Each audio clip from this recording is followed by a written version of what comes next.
Last time in this Surah Ar-Rahman series, if you eat a Snickers and you take the wrapper and throw it into the earth, what's it going to do? It's going to poison the earth. It's going to poison the ocean. You take an orange peel that Allah made, Allah's given candy, and you take the orange peel and you throw it on the earth, what's it going to do? It's going to feed and nourish the earth. Not to mention it has medicinal qualities, other usages. Even the peel has usages. And the idea of the peel, it's protected from bugs, it's protected from disease. You don't have to wash it because it's already been secured by Allah as a washed thing, right? Al-Akmam. Like, He didn't have to do that. He could have fed me like He feeds the horse. But He put it in such a beautiful way on a tree and He hung it like a gift for me to unwrap. Ar-Rahman allama al-Qur'an.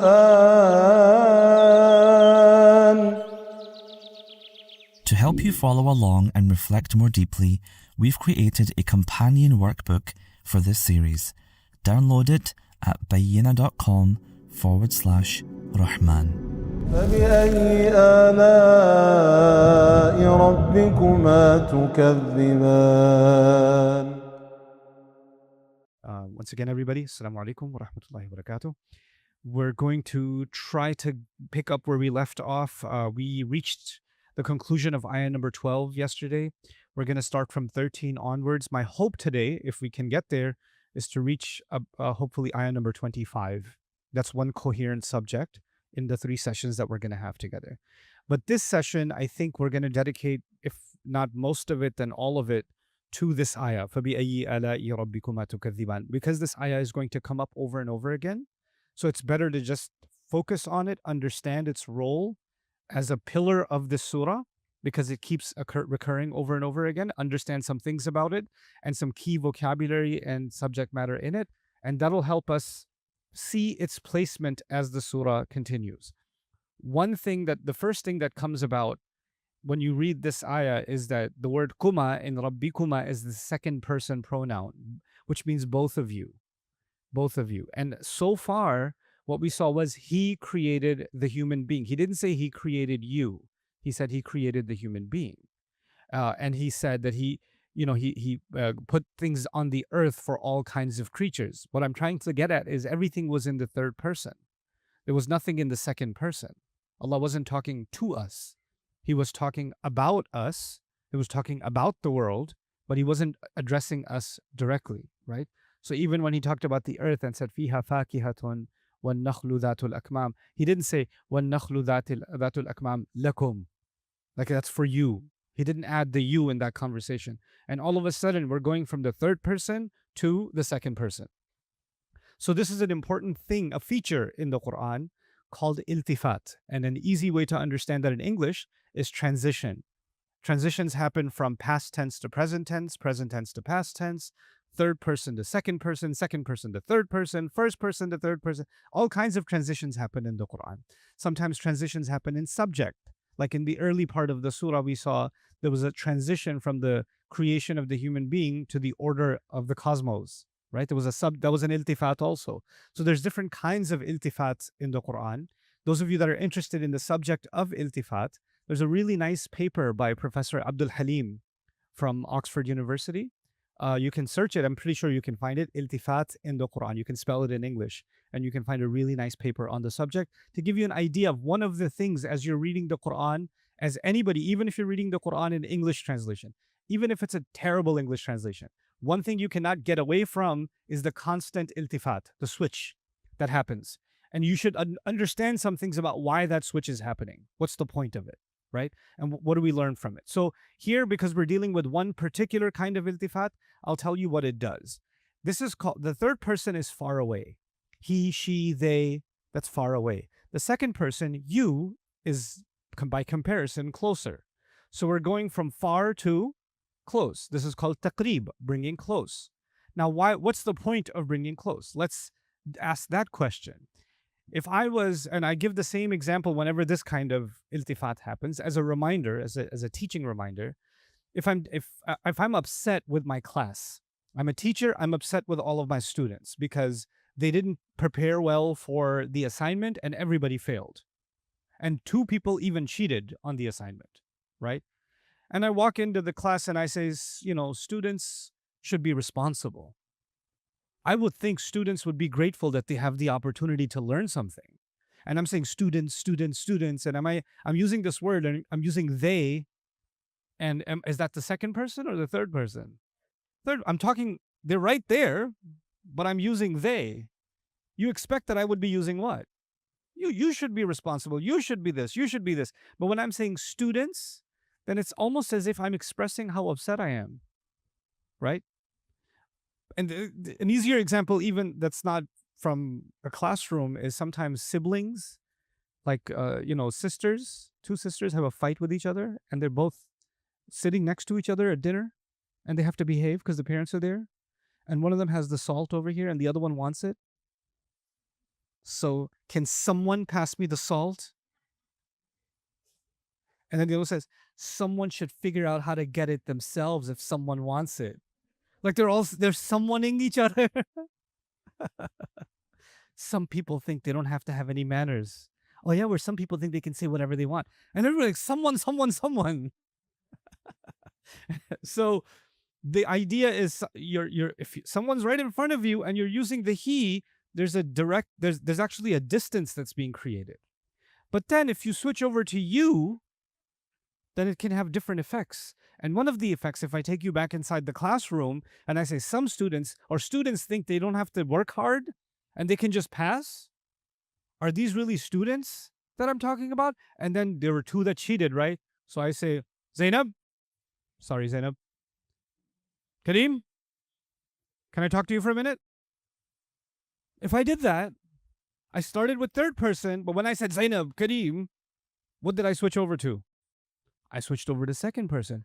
And at that moment, Zainab and Kareem remembered the day of judgment, right? In that moment, their life flashed before their eyes because now they're being singled out from the entire crowd because I went shockingly from the third person to the second person. Here you have Allah talking about the skies. He's talking about the earth and fruits and, vegetation and all of it. And then he says, and which Allah, I'm not translating Allah yet, which Allah of your master are you going to dismiss?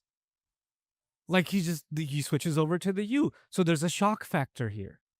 Now, what happens in our cultures, Muslim cultures around the world, there are some surahs that are associated with, they're like the feel-good surahs, right? And Surah Ar-Rahman is one of those feel-good surahs, right? So everybody's like, فَبِأَيِّ آلَاءِ رَبِّكُمَا تُكَذِّبَانِ? And you're like, I love that recitation. I love the surah from the Shaykh.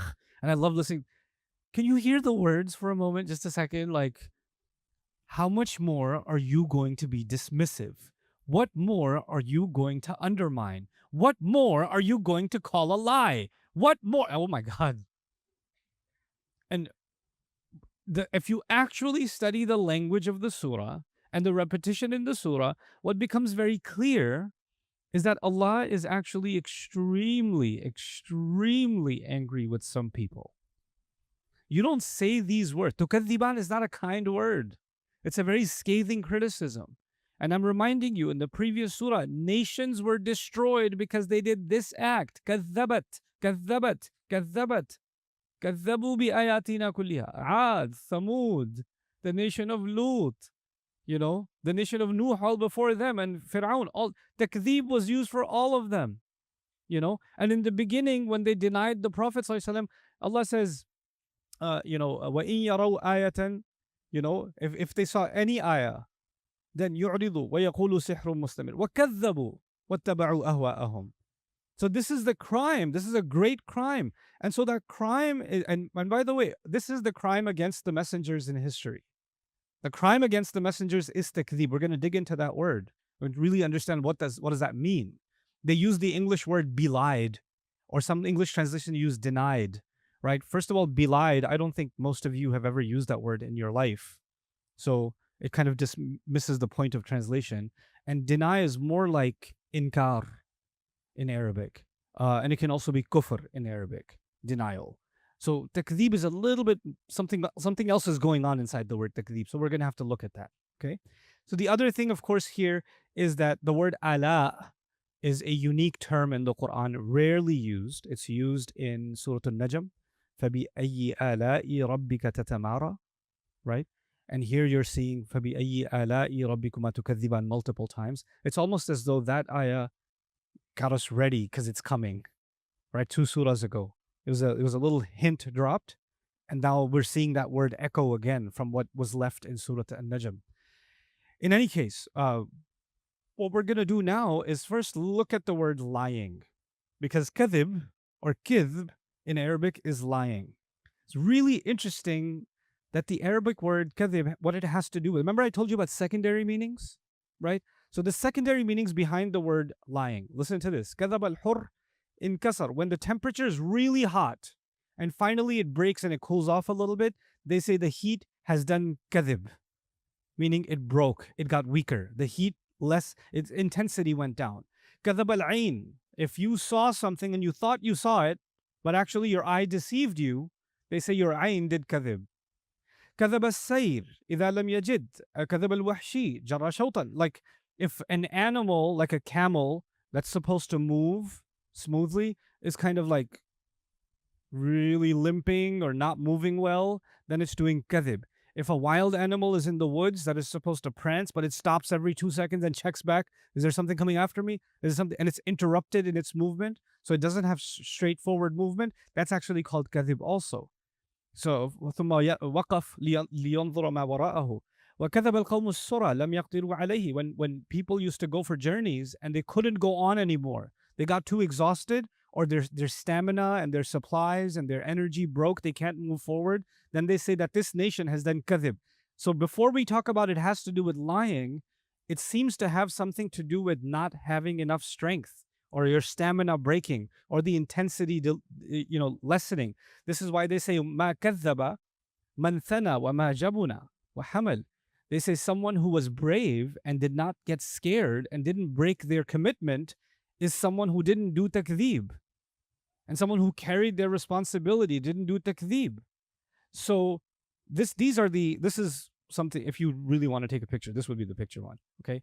So the decline in intensity, inability, losing toughness, cowardice, misconception, and looking for convenience. These are the meanings behind the word lying. And it gives you a really interesting insight before even Islam, how the ancient Arabs used to think about lying. Like what was in their mind when why does somebody lie? When somebody lies, when they look for, when they're weak, when they don't have the stamina to stand by the truth. And when they're calling someone a liar, they're saying that person is weak. That person doesn't have something strong to stand on, right? So it's also, lying is associated with convenience. I'm going to lie because that's the easier thing to do. I don't have the energy to tell the truth. I don't have what it takes to deal with the consequences of telling the truth, right? So this is kind of behind the story of lying. Now, what are some good words in English? Maybe not one word, but what might be some good words that we can use to get the idea across of what takdhib means? It's not kadhaba, it's kadhaba. To call someone a kadhib, to consider someone a kadhib. Here would be some of the meanings. You can invalidate someone, you can discredit someone. So I want you to know what I mean by each of these. Invalidate means hey, this guy says he's a doctor, he's not. Or this guy says, or this one says they have proof for this, they don't. They're making it up. So I'm invalidating their argument and I'm invalidating them. Discrediting means this person is not the kind of person you should be listening to. So this is discrediting. Undermining is, yeah, they're saying a lot of things, but I mean, seriously, you're going to listen to this person? This is a weak person to listen to. Their arguments are weak. They themselves stand in a weak position. Negate is someone who I don't even want to hear what you have to say. I'm going to just negate them altogether. Downplay is the idea of just underestimating somebody. That's also a form of takdhib because you consider it weak. Consider them weak. Impugn is a rarely used word. I know you guys aren't used to big words, but I know there's a lot of young people here, and I'd rather you develop more vocabulary than emojis. So here's a word you can use and impress others. Impugn, right? So the thing is, when people learn a new word, they start using it everywhere. Even where it doesn't fit, like pass me the tomatoes. Can you stop impugning? Like, no, that's not what, don't use it everywhere. Use it in the right place. So, impugn means to attack something as false. And that's definitely within the meanings of takdhib. So, when you impugn the defendant's character, you attack them like in courts, right? They go after the witness and they say, well, if we can character assassinate them, they're not a reliable witness. That's the meaning of impugning. All of this is inside tukadhiban. So, what is Allah asking? What ala, again, I haven't translated ala yet. What ala of your Rabb are you going to invalidate? Are you going to discredit? Are you going to undermine? How many more ala of your Rabb are you going to negate and downplay and accuse to be false? All of that is inside tukadhiban. And this is actually capturing the attitude and the opinions and the campaigns of the enemies of the Prophet ﷺ and the larger community in Mecca at the time. Now, we're left with the word ala, which in most translations, I'm going to ask you guys, in most translations, what do they say ala means? Signs, blessings, favors. Favors is probably a very common one. How many more favors of your master will you deny? Here's an interesting, I won't read all of the Arabic here. I'll give you the gist of it, okay? There are some bones in the body on which the entire body rests. Okay, so if those bones get injured, you basically can't function, right? Look, for example, your spine, right? A spinal injury is a deadly injury, right? A neck injury can be a deadly injury. But an injury to your elbow, you can survive. An injury to your wrist, you can survive, right? So the hip bones are actually called ilia, because if a hip injury can turn into a lower spine injury, or if your hips have misaligned or you've broken them or something like you can't even walk anymore. Similarly, ilia is used for the plausible thumb. The muscle here is called ilia in Arabic. Why? Because interestingly, I found this out when I was in Dallas talking about ala, because I was teaching Surah Al-Najm there, and I was discussing the same word. فَبِأَيِّ آلَاءِ رَبِّكَ تَتَمَارَى. So I met with some doctors afterwards who heard me explain, and they said, this muscle right here, it distinguishes human beings from all other species. Because of this muscle, we can move our thumb in 360 degrees. We can't do that with other fingers in that way. This is what gave us the ability to grab things and to make tools and to tighten. Imagine having to tighten a screw without your thumb. Imagine writing something without your thumb, right? Pretty much all of the wondrous things human beings have been able to do is because of the plausible thumb. And this muscle that distinguishes us from even apes and anybody else, it's actually this ilia. Similarly, ilia, the singular, is used for the calf muscle. And our calves are different from all the other species because we're able to stand upright. We have this ability to move and function in a way that other species don't because of these unique parts of our body. And they're associated with ilia. So that's one of the first origin meanings of the word, parts of us that make us capable of unique function. Right? The parts of us that make us capable of unique function are ilia. Now, this is a note from an amazing scholar, Hamiduddin Farahi. Hamiduddin al-Farahi is an Indian scholar, rahimahullah, died in the early part of the last century. And he wrote 45 books, and he only wrote them in Arabic. There's, I think, 2 of them, he wrote in Persian also, and 1 paper in English also. But he predominantly wrote in Arabic. And for those of you that are versed in the Arabic language, you should look him up. And you should read his stuff. You will really enjoy it. His books are absolutely incredible. Really remarkable work. And every one of them is a masterpiece of Arabic literature. Hamid ad-Din al-Farahi. Al-Farahi. Okay? Hamid ad-Din al-Farahi. So you might have noticed when I give khutbah, I use Arabic that's a little bit different and off standard. Alhamdulillahi khaliqil wujudi min al-adam wa ja'il al-nuri min al-dhulam. When I use that, that's actually one of the intros to one of his books. That's just how he praised Allah. Right? So he just had this unique, really poetic way of praising Allah. I really liked one of them, or 1 or 2 of them, so I memorized them. But anyway, so he was a scholar that was working quite extensively on the Quran, and he wanted to reinvestigate certain words of the Arabic language that are in the Quran where he wasn't satisfied with what the Mufassirun had said. Like the Mufassirun had an opinion, and what happens sometimes in our tafsirs is there's an opinion, then that opinion becomes popular, then later tafsirs assume that that's already been figured out, so they don't reinvestigate it, and that just gets carried on, passed on, and then it reaches us, and he says, no, I want to reinvestigate. So he looked into the word ala. And I'm really glad that he did. This is one of the few words that he actually did a lot of investigation into. He was able to write a commentary on 9 surahs before he passed away, rahimahullah. And he wrote several other books. But the few things he did write about are very valuable. So this is a small piece of what he wrote on this word. أجمعوا على أن معناه النعم. It seems like they all agreed that the meaning of this word is blessings or favors, right? ولكن القرآن وأشعار العرب يأباه. However, the Quran itself and Arabic poetry, classical Arabic poetry, seem to reject that idea. So he's saying the Quran seems to go against that idea. Now, I'll add my own 2 cents here. Why would he say that the Quran rejects that idea? You remember the things Allah was talking about right before? Allah was talking about fruits.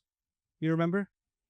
Okay, so Allah was talking about the fruits. He was talking about how they have covers and beautiful colors. Allah was talking about grain, right? Palm trees, dates, grain, and the grain has wonderful smell. All of these things Allah was talking about. Okay, which we should be grateful for. Why should a jinn be grateful for oranges? Well, because jinns are going to come up, right? Why should they be grateful for bread? Are they eating bread? Because we'd have a shortage if they were eating bread, right? They're not eating fruits. They're not eating bread. They're not eating dates. They're not, well, what a great palm tree. That's not what they're doing. So why would they be impressed with all of these things and consider them blessings? Who are they blessings for? According to clearly the context of the surah, who are all these things blessings for? Us. Also, Allah says He taught the Quran, created the human being, gave the human being bayan, and Quran itself is bayan. So the Quran is directed towards who? Us. Why should they be grateful? It's a logical question, right?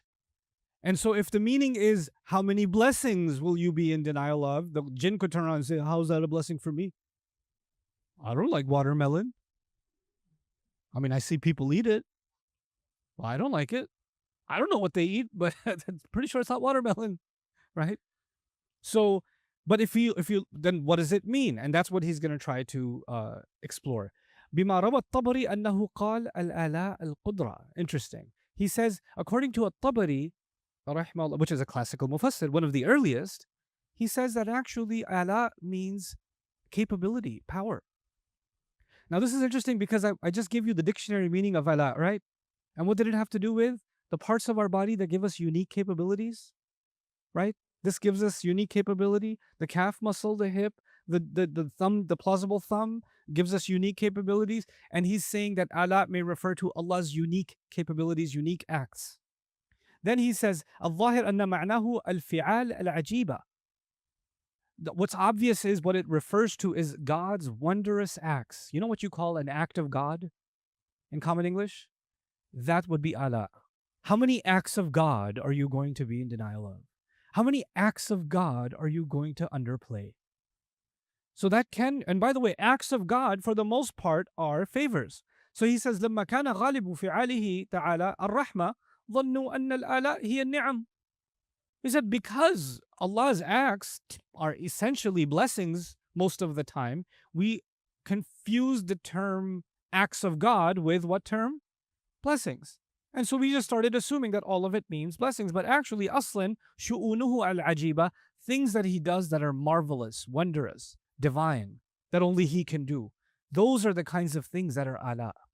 Now, this changes the perspective on the question I asked. Well, why would jinns be impressed with oranges? Remember that question? Let's go back to that question. Well, jinns, even if they're not enjoying the foods that we eat, jinns have been around. And jinns have access to more places and more habitats than human beings. You know, there are places that are uninhabitable, or human beings have not yet fully explored the depths of the Amazon, for example, or the bottom of the ocean and the species. And there may be caves and underground, tunnels and all these places that human beings have no way of getting to, but jinns can get there. There are places inside of a mountain that we can't get to, but they can get there. You see, you know that, right? So when Allah says, "Wal arda wada'aha lil anam," that He made the earth accessible and made it for all kinds of creatures. You know who has a much better understanding of all kinds of creatures, even better than like the nature documentaries we make? The jinns have way better perspective, first-hand perspective on all of the species here. Plus, on top of that, they have access to beyond this earth because they travel around, right? So they have, from what Allah tells us, they have more access and more view of the universe than we do. And they have more view of the planet than we do. They have more understanding of the planet than we do. In fact, it also seems like they are multilingual too. It seems like they understand every human language too. Like they're, and I get that from what Allah says in Surah Al-Ahqaf. Some jinns were passing by, the Prophet ﷺ was reciting the Quran, and they stopped and they said, "Shh, listen, listen, listen." And when they heard it, they said, "We've heard a book that was revealed after Musa." Wait, a book after Musa? Musa was not given a book in Arabia, right? And Musa was not given a book in Arabic. Why do they know about a book given to Musa, alayhi salam, which is ancient Egypt, thousands of years ago, and they're familiar with that, and they can see a connection with a revelation that's in a different language to what's being given in the Quran. So they've been around the block, right? They've been around the block. Now, why would this tie into what I'm saying? They see that Allah has done something for humans on this planet that He has not done for any other species. And they also see that God has decided to speak to human beings in a way that He has not spoken to any other creature. In fact, when the Quran started coming down, the skies got locked down. The skies were locked. The jinns are used to going to hang out. Like some of you guys are like, "You want to go to the shisha spot? You want to go to the shore?" The jinns are like, "You want to go to the moon this weekend?" So that's what they do. So they hang out in the skies. And what happened was when the Quran was coming down for 23 years, the sky was locked down and they were in a quarantine on earth. They couldn't go into the sky. Every time they tried to go, they got shot down. And they're like, "What's happening? Why are we under house arrest? Why are we stuck on earth?" And while they were stuck on earth, now there's more of them hanging out on earth because they don't get to have their intergalactic holidays. And that's when some of them hear the Prophet ﷺ reciting Quran. And then in Surah Al-Jinn, they're like, "Oh, that's why the sky is locked down. This is coming down." The road, when a president is coming to a city and they shut down certain roads, right? And there's all kinds of traffic jams because there's a presidential motorcade passing through, right? The highways of the universe were shut down because Jibreel was bringing Quran down to the Prophet ﷺ. And nobody has access. Sorry, road closed, sky closed. And they didn't. Why is the sky being closed? Why is everything closing in on the earth? Is the earth about to be destroyed? Asharrun urida biman fil ardi? Is there some harm that's intended for this world? We had no idea. Am arada bihim rabbuhum rashada? Or did God intend some kind of special guidance that's coming for them? Oh, now we know it was the special guidance. It was the Quran. So even though the Quran wasn't for them, were they still in awe of an act of God? Did they see ala of the Rabb? Yeah. Do they get to see, when we appreciate the order and the organization of the cosmos, sitting here developing tools with which we can look into the universe, do the jinn have more direct access to appreciate the order of the heavens and the cosmos? Oh yeah. Oh yeah. And can they compare how we eat to how every other species eats, and how we live to how every other species lives? And do they not see that something special is being done for human beings? They can. So then with this framework, now the word ala makes complete sense for human beings and for jinn. Even if it's not a favor for them, it's something for them to be in awe of what's being done for human beings, right? And this is actually, it plays into something else too. Why are they so special? I mean, all this for these dirt creatures? Why for them? I mean, we don't even need a spacesuit. We don't need to spend billions of dollars to go up into space. We can go wherever we want, and we don't get this kind of privilege. So they might get some kind of an inferiority complex, right? Wait a second. The jinns might get an inferiority complex. That sounds like the story of Adam alayhi salam. right? Because Adam alayhi salam was given superiority. And now on this planet, human beings have been given what? Superiority. Who's building on this earth? Who's developing on this earth? Right? I remember I told you there's an undertone of the story of Adam alayhi salam in the surah. Now the jinns, the ones that follow Iblis, they hate human beings. They hate that we get this privilege. They hate it because they constantly see themselves in comparison. So, and they can't stop the privilege from coming. So one of the things they can do is, well, if I can just prove that these guys are a bunch of losers and they're unworthy of the gifts that they've been given, then I think we're going to be in a good place. So our campaign is not to fight them and to destroy them. Our campaign is going to be to make them just like us so we can show God these people didn't deserve it. And how can you do that? Well, you can do that when you say, before Allah, when Allah creates the most magnificent creature, the human being, then He puts the ruh inside that creature, and then Iblis comes along and says, "What's the big deal? Sajda for this? It's just dirt. I'm not impressed, Allah. All the angels might be. I'm not impressed." And He wants the human being to develop that attitude. I'm not impressed. The planet, I'm not impressed. Fruits, so what? The sun and the moon, big deal. Oh, the universe, Quran, I mean, seriously. This attitude is actually a carbon copy of what Iblis had towards human beings. And he wants that attitude for human beings to have towards Allah.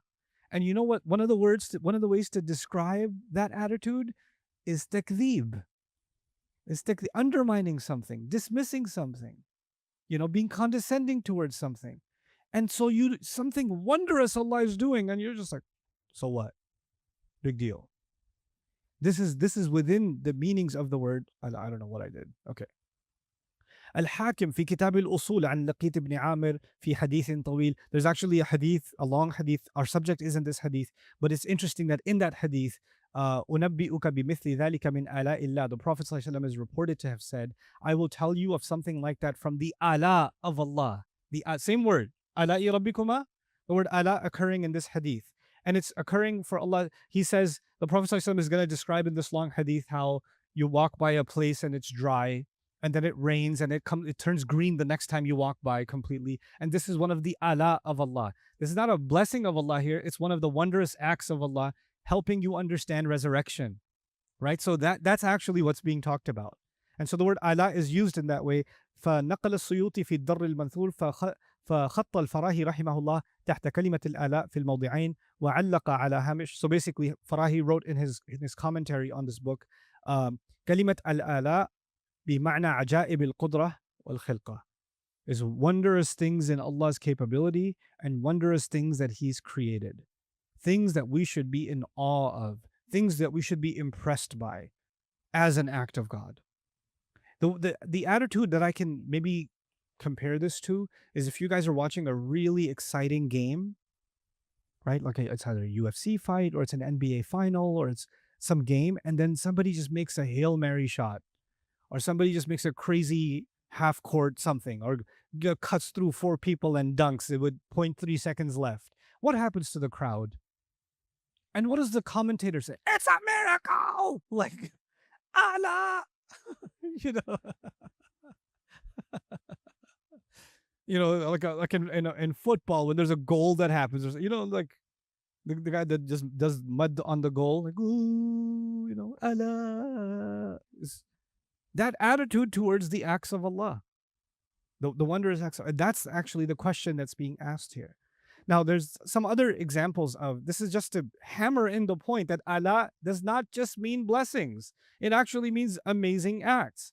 These are excerpts from Arabic poetry where the word ala is being used. Kamilun yahumul ala al-fata karimun thana'u ala'uhu al-hazm ma kullu al-ala'i ya qawm ahsabuha. Some poet says, my tribe is so amazing, and he lists like a few things and says, I'm not even going to list their full ala. I'm not even going to list all the other amazing things about them. right? A young man's being praised, and Allah, then they say that he's got such an amazing character and he's got such amazing ala, wonderful qualities, right? So this is just to give you an idea. Coming up next time in this Surah Ar-Rahman series, This earth, because everything on this earth rejects creativity. It's just survival. Everything else is about survival. Human beings, we're about creativity because our ruh is it was endowed to us by the one that is the most creative of all, Allah, and the most beautiful of Allah. Inna Allaha jameel yuhibbul jamal. And He put in us a sense of beauty. And when He entices us towards Jannah, He describes the beauty of Jannah.